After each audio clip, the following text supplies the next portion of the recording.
Hello students, कैसे हैं आप? बढ़िया होंगे, ये हमारी आशा है। दिन में 24 घंटे होते हैं सबके लिए। ऐसा नहीं है कि आपके लिए अलग से समय निकले। इसी 24 घंटे में कुछ लोग किसी से प्यार करके पति बनने का शौक रखते हैं, तो कुछ लोग मेहनत करके करोड़पति बनने का शौक रखते हैं। ये डिसाइड आपको करना है कि आपको क्या बनना है। क्योंकि जब लोग आपसे मिलते हैं तो ये नहीं पूछते कि कितनी गर्लफ्रेंड हैं, बल्कि ये पूछते हैं कि कितना कमाते हो, क्या हैसियत है आपकी। दुनिया का ये उसूल है कि वो आपकी खैरियत नहीं, आपकी हैसियत पूछते हैं। इसलिए बच्चों, मैं सभी लड़के और लड़कियों से कहना चाहता हूँ कि अभी आप सिर झुका करके पढ़ाई कर लें। वादा है मेरा, एक दिन जिले में सबसे ऊंचा शराब का होगा। यदि आप अभी आराम करने की सोच रहे हैं तो दुनिया के आगे के समय में आपको तकलीफें उठानी पड़ेंगी। इसलिए आज यदि आप किताबों के दीवाने हो गए ना, तो कल दुनिया आपकी दीवानी हो जाएगी। तो बच्चों, हमको दिल तो लगाना ही है, क्यों ना हम किताबों से लगा लें। क्योंकि किताबों से अगर दिल लगा लेंगे ना तो ये मुकद्दर बना के जाएंगी। आइए बच्चों, आज हम आपको अपनी इलेक्ट्रोकेमिस्ट्री के अंतर्गत मोलर कंडक्टिविटी की ओर ले चलते हैं। तो सबसे पहले आइए बच्चों, मोलर कंडक्टिविटी।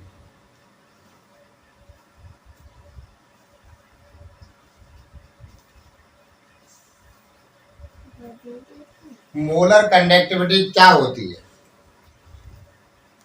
एक मोल विद्युत अपघट्य युक्त विलयन की जो कंडक्टिविटी होती है उसे ही हम मोलर कंडक्टिविटी कहते हैं। अर्थात किसी विद्युत अपघट्य का 1 ग्राम अणुभार घन सेंटीमीटर विलयन में जितने आयन देता है उनकी कंडक्टिविटी को अपन लोग मोलर कंडक्टिविटी कहते हैं। मोलर कंडक्टिविटी को हम लोग represented by del lambda M. किसी विलयन की जो आणविक चालकता है वो उसकी विशिष्ट चालकता के तथा आयतन भी के गुणनफल के योग के बराबर होती है। गुणनफल के बराबर होती है। लैम्डा एम बराबर हो जाएगा विशिष्ट चालकता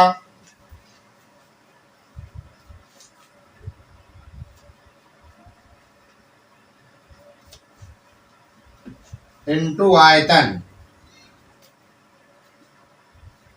तो हम जानते हैं कि मोलर कंडक्टिविटी को हम लैम्डा एम से डी नोटेड करते हैं। And specific conductivity D noted bye के इनटू वी।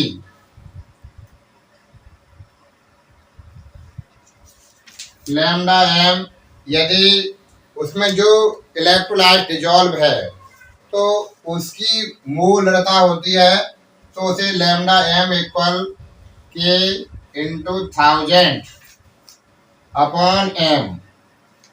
एम इक्वल है मोलरिटी। अब यदि हम मोलर चालकता की इकाई निकालते हैं तो लिख सकते हैं मोलर कंडक्टिविटी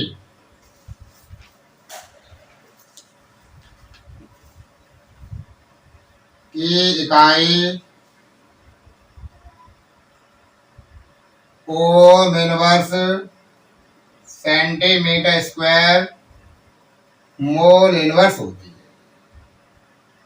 तो आज आपने क्या सीखा कि एक मोल विद्युत अपघट्य युक्त विलयन की जो कंडक्टिविटी होती है उसे हम लोग मोलर कंडक्टिविटी कहते हैं। और ये मोलर कंडक्टिविटी किसी विलयन की विशिष्ट चालकता के एंड आयतन भी के गुणनफल के बराबर होती है। इसको हम लोग denoted by lambda M से इसको डी नोटेड करते हैं। Specific conductivity is denoted by K for kappa and आयतन इज वॉल्यूम यानी भी। इन दोनों का जो मल्टीप्लिकेशन होता है वो हमारी मोलर कंडक्टिविटी कहलाती है। तो बच्चों इसको अपन आसानी से नोट कर लें और इसको लिख भी लें आप। मोलर कंडक्टिविटी की स्टडी करने के बाद हमको इसका न्यूमेरिकल्स भी आना चाहिए। तो हम न्यूमेरिकल्स की ओर चलते हैं। एक हमारे पास इलेक्ट्रोलाइट्स है जिसका विशिष्ट प्रतिरोध 5 × 10⁻³ ओम सेंटीमीटर दिया है और उस विलयन की जो मोलरिटी m इक्वल दिया है 0.2। तो अब इसकी हमको मोलर कंडक्टिविटी यानी लैम्डा m इसको कैलकुलेट करना है। तो सबसे पहले हम जानते हैं कि हमें क्या दिया उन्होंने स्पेसिफिक रेजिस्टेंस। तो हम जानते हैं कि विशिष्ट चालकता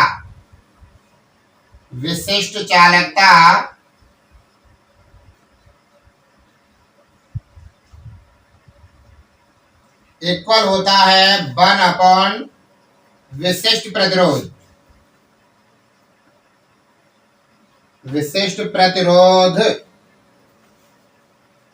क्योंकि हम जानते हैं कि विशिष्ट प्रतिरोध का रेसिप्रोकल यानी व्युत्क्रम को ही हम विशिष्ट चालकता कहते हैं।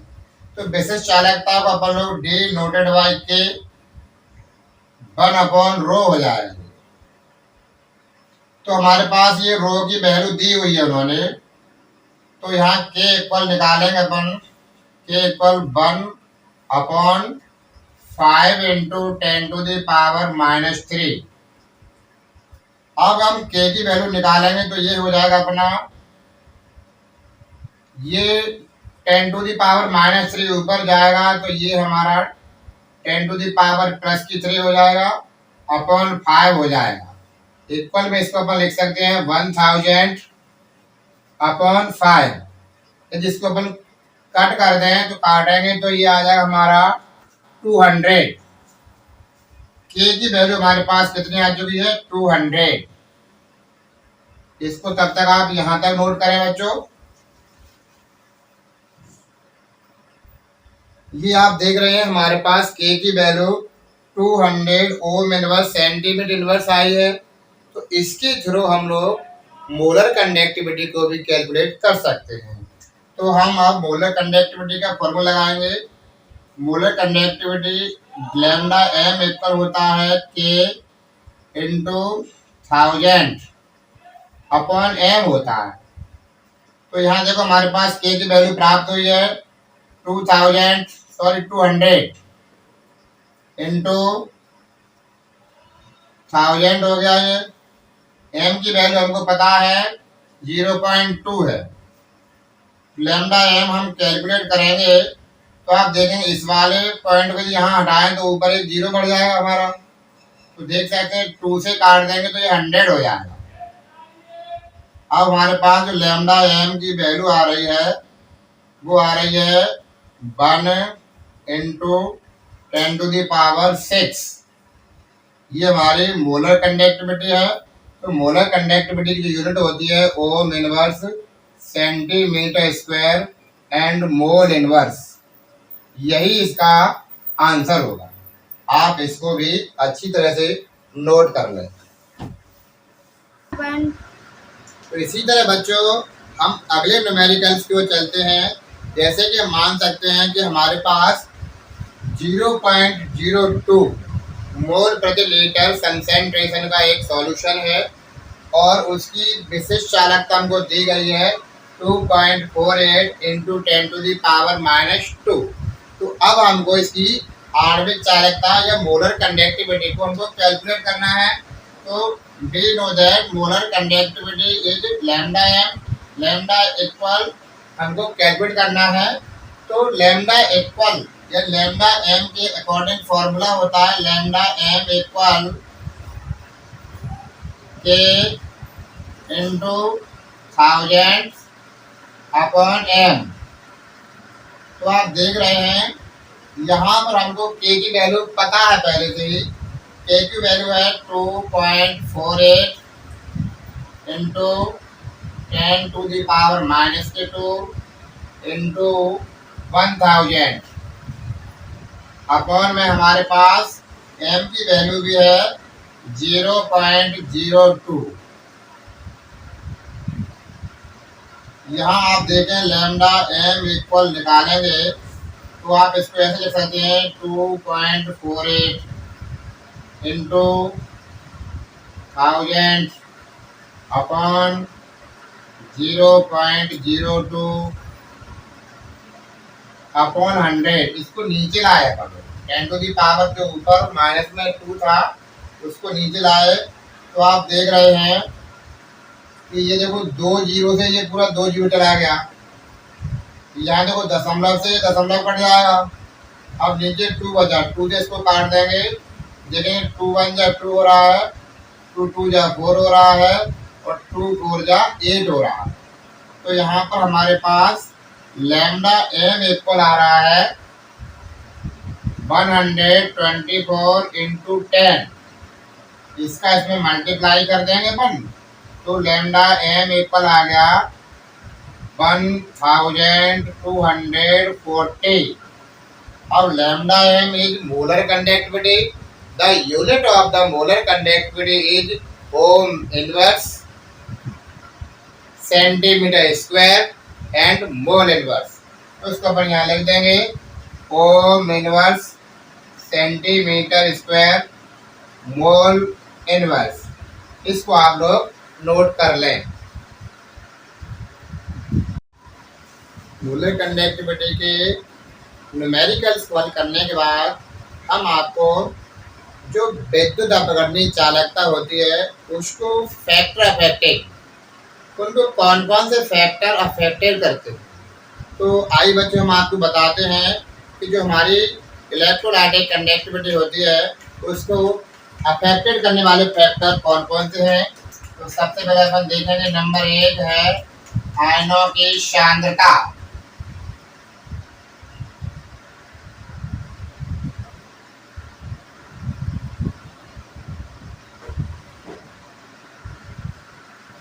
आयनों की सांद्रता का मतलब ये होता है किसी विद्युत अपघट्य के विलयन में आयनों की संख्या जितनी ज्यादा होती है उसकी चालकता का मान उतना ही अधिक होता है।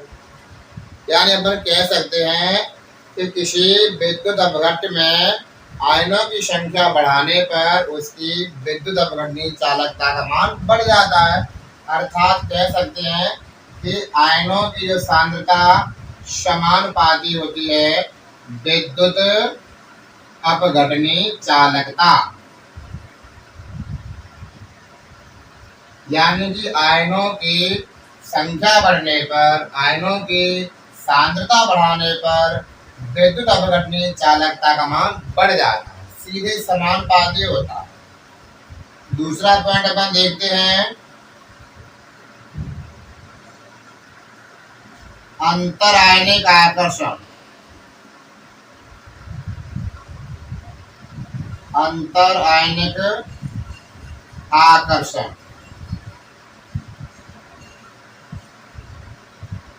अंतर आयनिक आकर्षण क्या होता है। जैसे मान लीजिए हमारे पास कोई इलेक्ट्रोलाइट्स है, उस इलेक्ट्रोलाइट्स में 2 टाइप्स के आयन्स होते हैं।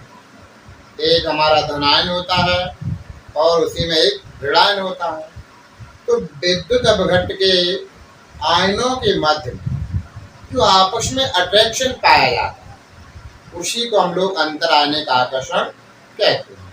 यदि ये देखा गया है कि यदि आयनों के मध्य में अंतर आयनिक आकर्षण बल का मान अधिक होने पर चालकता का मान कम हो जाता है। अर्थात अपन कह सकते हैं कि यदि अंतर आयनिक आकर्षण अधिक है तो चालकता का मान कम हो जाता है। दूसरी बात नेक्स्ट पॉइंट देखते हैं हम लोग। तीसरा है आयनों का विलायक योजन। आयनों का विलायक योजन।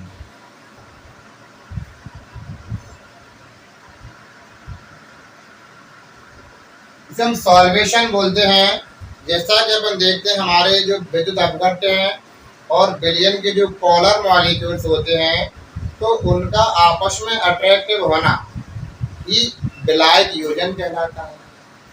यदि किसी विलयन में जो हमारे अणु हैं उनका विलायक योजन का मान अधिक होने पर भी चालकता का मान कम हो जाता है। तो हमने देखा कि आयनों का विलायक योजन अधिक होने पर चालकता का मान कम हो जाता है।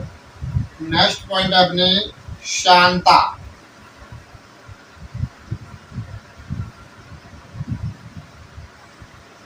शांता के बारे में बच्चों आप इस प्रकार से समझ सकते हैं कि आपने देखा होगा कि प्रत्येक द्रव ऊपर से नीचे की ओर फ्लो करते हैं।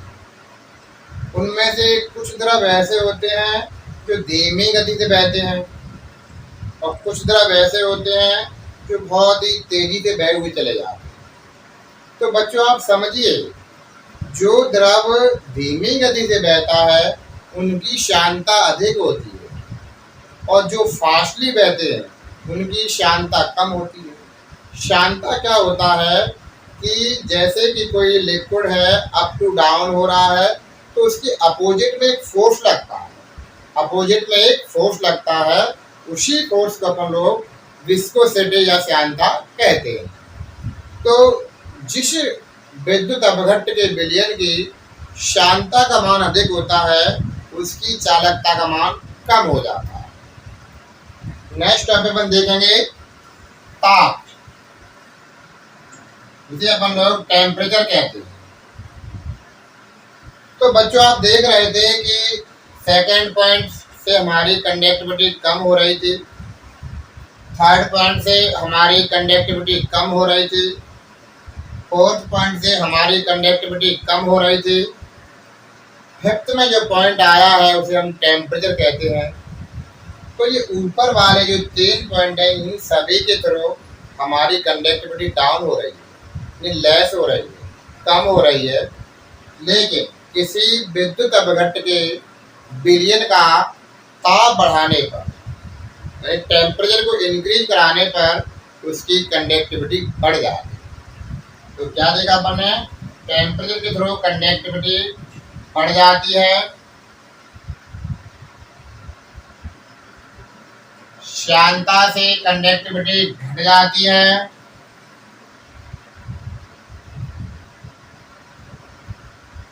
आयनों का विलायक योजन अधिक होने पर चालकता का मान कम हो जाता है और विलय तथा विलायक के अणुओं के मध्य में जितना ज़्यादा अंतर आयनिक आकर्षण बल होता है उससे भी हमारी चालकता का मान कम हो जाता है। तो बच्चों आप ये समझ रहे होंगे कि विद्युत अपघटनी चालकता को कौन कौन से फैक्टर इफेक्टेड करते हैं। तो उसमें अपने सबसे पहले देखा आयनों की concentration of the ions in the solutions, inter ionic attraction, आयनों का विलायक योजन और हमारी ये विस्कोसिटी एंड टेम्परेचर। इसमें से कंसेंट्रेशन ऑफ द आयंस के थ्रू हमारी कंडक्टिविटी इंक्रीज हुई एंड टेम्परेचर के थ्रू हमारी कंडक्टिविटी इंक्रीज हुई। उसके अदरवाइज जो हमारे 3 पॉइंट्स हैं एज ए अंतरायनिक अट्रैक्शन, विस्कोसिटी एंड हमारा आयनों का विलायक योजन, इसके थ्रू हमारी कंडक्टिविटी लगातार घटती जा रही है। तो बच्चों इसको भी थोड़ा आप नोट कर लें।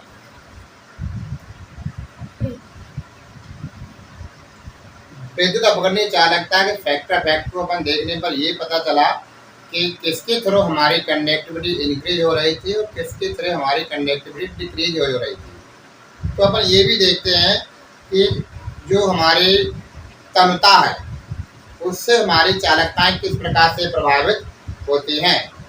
तो सबसे पहले अपन देखते हैं विशिष्ट चालकता।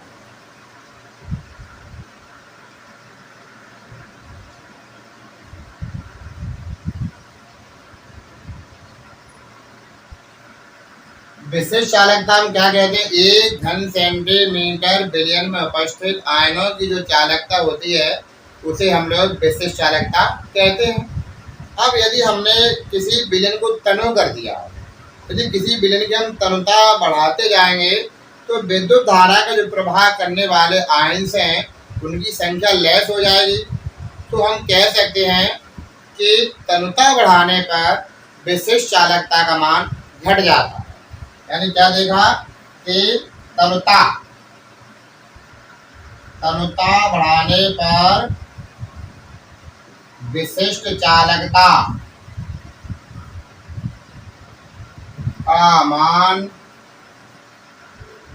कम हो जाता है।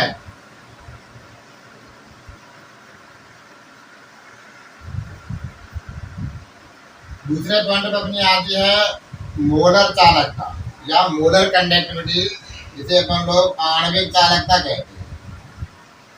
आणविक चालकता, तो बच्चों जो आणविक चालकता है उसे अपन कैसे परिभाषित करते हैं कि एक मोल विद्युत अपघट्ट युक्त विलयन की जो कंडक्टिविटी चार्ज मोलर कंडक्टिविटी, तो मोलर कंडक्टिविटी में यदि हम तनुता बढ़ाते हैं तो उसकी कंडक्टिविटी भी बढ़ती चली जाती है। अर्थात हमने सीखा कि तनुता बढ़ाने पर हमारी विशिष्ट चालकता तो लेस होती है, घटती है, जबकि मोलर कंडक्टिविटी हमारी इंक्रीज हो जाती है। तो इसको भी आप थोड़ा नोट करें बच्चों, इससे कि अच्छे से आप तरीके से हो जाएंगे।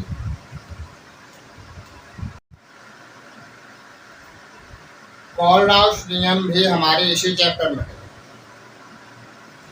कोलराउस एक ऐसे वैज्ञानिक थे जिन्होंने विभिन्न प्रकार के स्ट्रॉन्ग इलेक्ट्रोलाइट्स के लिए अनंत तनुता पर मोलर कंडक्टिविटी को कैलकुलेटेड किया।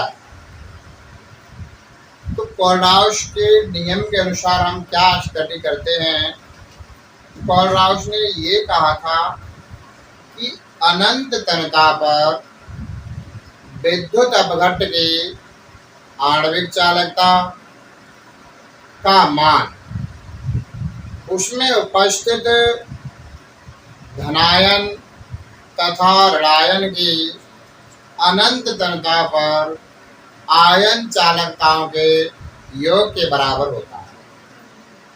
उन्होंने एक बात और कही थी कि अनंत तनुता पर विद्युत अपघट्ट पूर्णतः आयनित हो जाते हैं। उनके मध्य में अंतर आने का आकर्षण नगण्य हो जाता है। इस समय प्रत्येक आयन की आणविक चालकता या तुल्यांकी चालकता में महत्वपूर्ण भूमिका होती है। तो उन्होंने कहा था कि अनंत तनुता पर विद्युत अपघट्ट की आणविक चालकता का मान उसमें उपस्थित धनायन तथा ऋणायन की अनंत तनुता पर आयन चालकताओं के योग के बराबर होता है। तो आप देखिए किस प्रकार से होता है। तो यहाँ पर लिखते हैं लैम्डा एम इन्फिनाइट कंडीशन में दिया था उन्होंने, equal x lambda by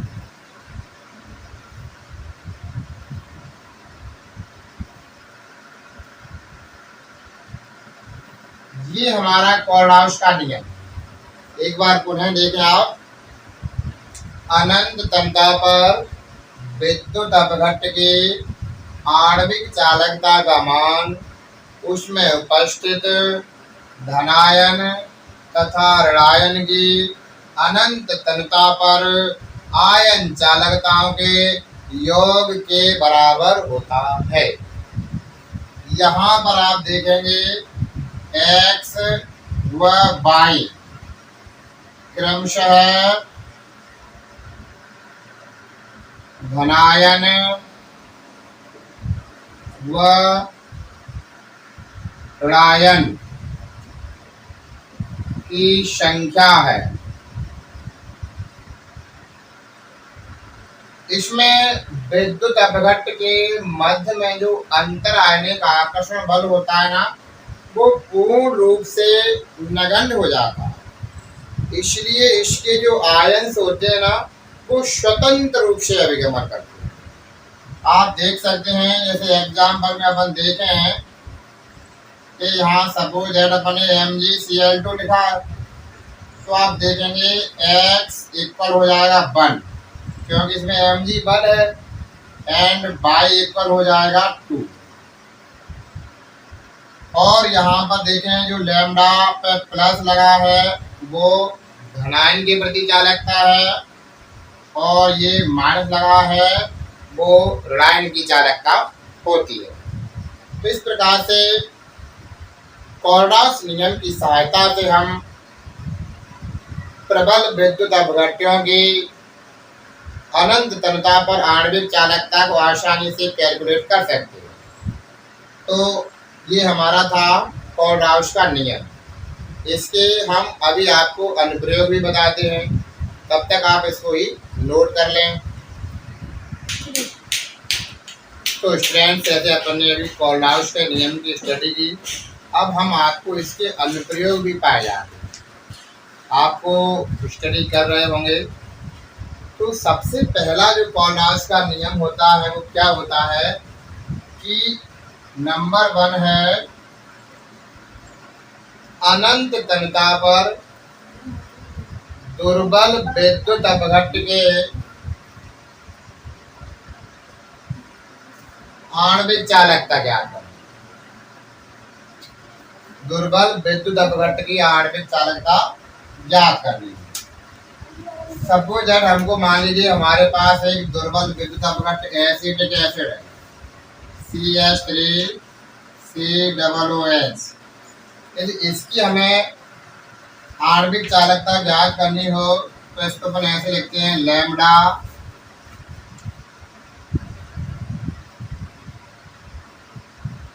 acetic acid की आणविक चालकता ज्ञात करने के लिए इसमें हमको क्या रहता है लैम्डा m, यहाँ लिखे अपन लोग HCl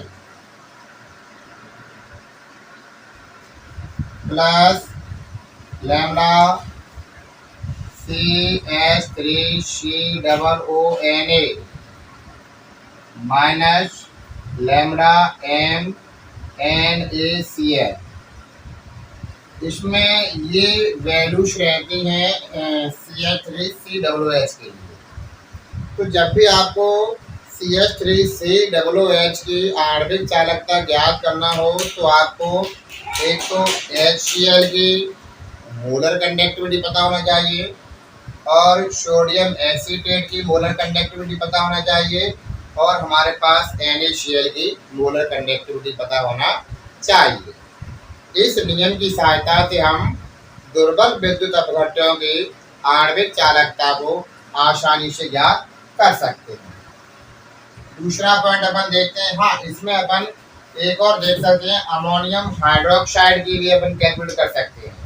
यदि हमको अमोनियम हाइड्रोक्साइड की दिया हो तो उसमें एक वैल्यू आपको अमोनियम क्लोराइड की दी होगी, एक वैल्यू आपको HCl की दी होगी और NaCl की भी दी होगी। तो अब हम आपको सेकंड पॉइंट को ले चलते हैं। सेकंड पॉइंट क्या था कि वियोजन की मात्रा ज्ञात करें। जो हमारा दुर्बल विद्युत अपघट्य है उसके हम वियोजन की मात्रा को भी ज्ञात कर सकते हैं। तो वियोजन की मात्रा का फॉर्मूला होता है लैम्डा पर alpha, alpha equal lambda MC upon lambda m। तो जहां पर अपन देख सकते हैं लैम्डा m C है ना, ये सांद्रता है, सांद्रता पर आणविक चालकता।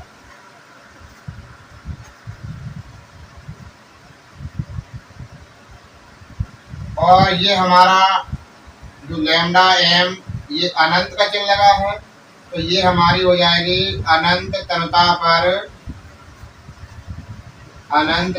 पर आणविक चालकता। इसको आप नोट कर लें बच्चों।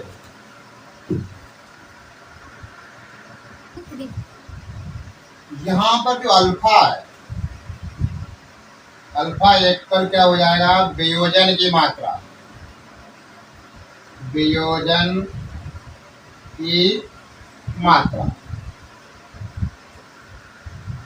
तो इस प्रकार से हमने कोलराउस नियम के दो एप्लीकेशंस या अनुप्रयोग पढ़े। पहला था इसमें कि दुर्बल विद्युत अपघट की अनंतरता पर हम मोलर कंडक्टिविटी कैलकुलेट कर सकते हैं। दूसरा हमारे सामने निकल के आया कि हम वियोजन की मात्रा को भी कैलकुलेट कर सकते हैं। तीसरा जो हमारा आएगा अल्प विलेय यौगिक की विलेयता की गणना। तीसरा क्या आएगा, अल्प विलेय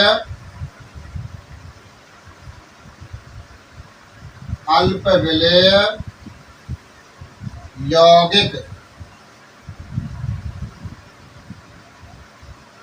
की विलेयता की गणना करना, विलेयता की गणना करना।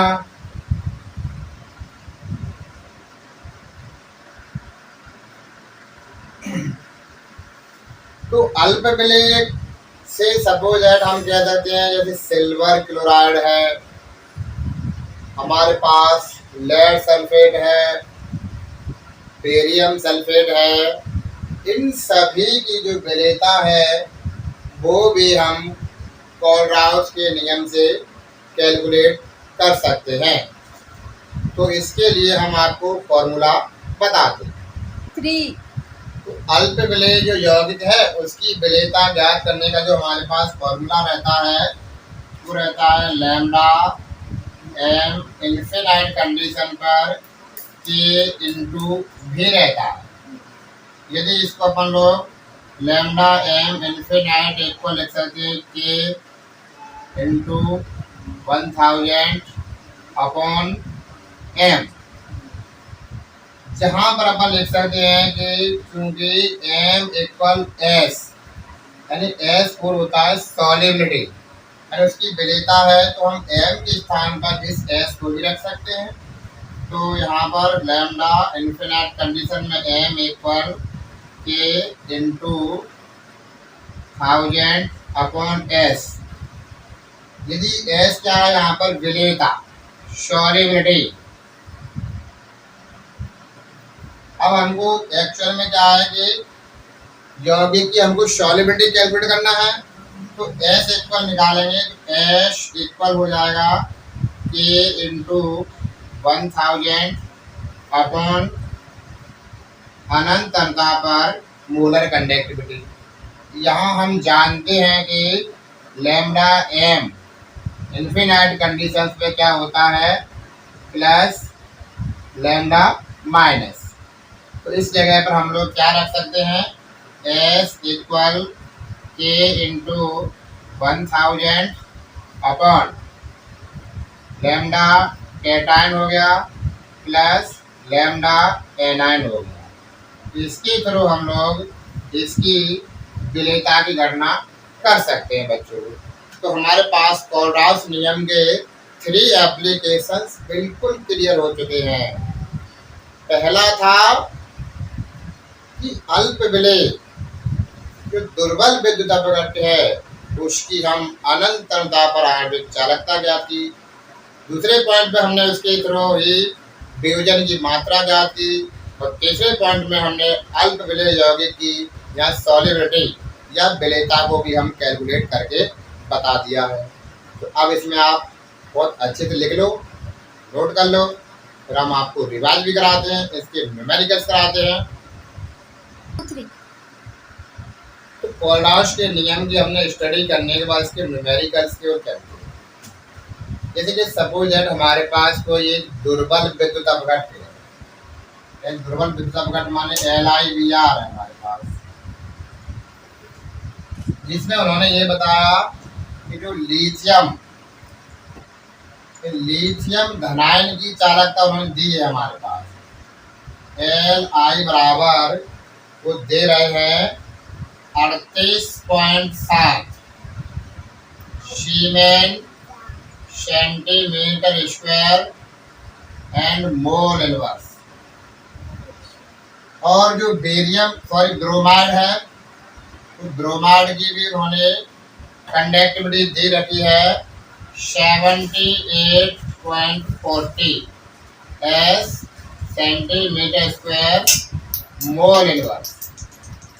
अब उन्होंने ये कहा है कि ये हमारा जो वीक इलेक्ट्रोलाइट्स का सॉल्यूशंस है, इसका हमको अनंत तनता पर मोलर कंडक्टिविटी कैलकुलेट करना है। तो हम जानते हैं कि अनंत तनता पर किसी भी विद्युत अपघट्ट में उपस्थित उसका जो धनायन है और जो ऋणायन है, उनकी जो मोलर कंडक्टिविटी होती है, तो वो दोनों का ऐड के इक्वल हो। तो हमारे पास देखिए, ये धनायन है Li और Br हमारे पास ऋणायन है, तो ये Li धनायन की कंडक्टिविटी है और ये हमारे पास Br ऋणायन की कंडक्टिविटी है। तो according to Kohlrausch law we know that lambda m infinite equal में होता है x लैम्डा, इस पर प्लस चार्ज लगेगा, प्लस बाई लैम्डा माइनस।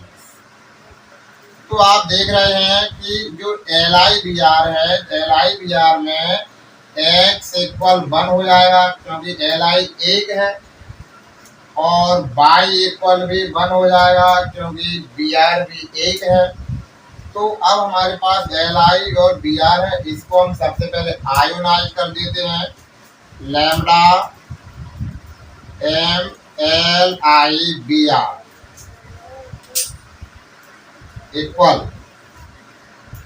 यहाँ पर लिखेंगे Li धनायन हो जाएगा, प्लस Br ऋणायन हो जाएगा।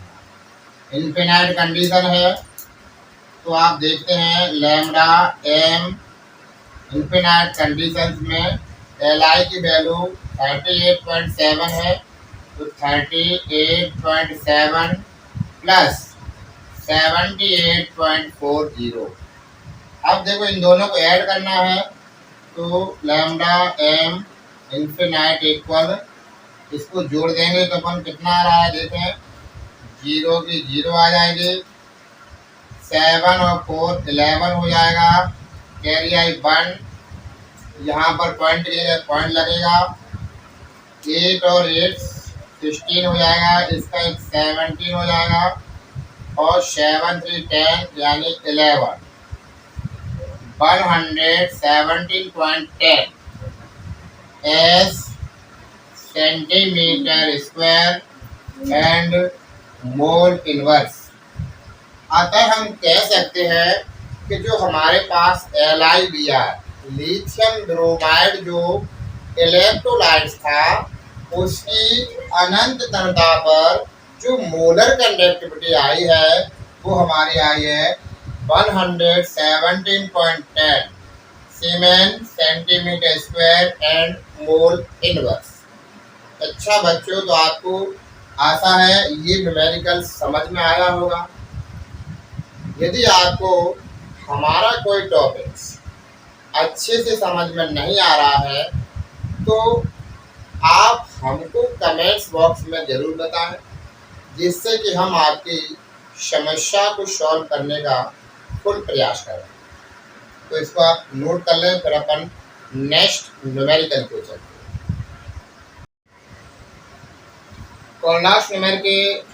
कोलनाश रूल्स के जो अगला न्यूमेरिकल है, वो हम बताते हैं कि हमारे पास बेरियम क्लोराइड BaCl2 का कोई जलीय विलयन है, जलीय सॉल्यूशन है। इसमें उन्होंने ये बताया कि जो हमारे पास बेरियम धनायन है, Ba पे +2 लगते हैं, तो बेरियम धनायन की जो उन्होंने जो आयन चालकता दी है, उसकी वैल्यू 127.30, और जो हमारी क्लोराइड आयन है Cl, इसकी वैल्यू दी है उन्होंने 76.34। अब उन्होंने ये भी कहा है कि आप बेरियम क्लोराइड का जो एक्वा सॉल्यूशन है उसकी हमको अनंतता पर मोलर कंडक्टिविटी कैलकुलेट करना है। तो अभी हमने आपको न्यूमेरिकल बताया था जिसमें सेम कुछ भी नहीं करना था। हमें सबसे पहले जो इलेक्ट्रोलाइट दिया है उसको आयोनाइज करके देखना है, एक्स और वाई की वैल्यू निकालना है। दोनों की वैल्यू प्राप्त होने के बाद उन्हें हम कोलराज का जो लॉ या रूल्स था उसके फॉर्मूले में इसको हमको एंट्री करके रखना है। तो देखें बच्चों, यहाँ पर बेरियम क्लोराइड में अपन देख रहे हैं BaCl2 है, तो इसमें X इक्वल हो जाएगा 1 क्योंकि बेरियम अकेला है, और यहाँ पर Y इक्वल हो जाएगा 2 क्योंकि Cl 2 है। अब अपन यहाँ लिखेंगे लैम्डा M इक्वल होता है X लैम्डा प्लस और यहाँ पर माइनस का चिन्ह लग करके इनफिनाइट कंडीशन पर चलता है।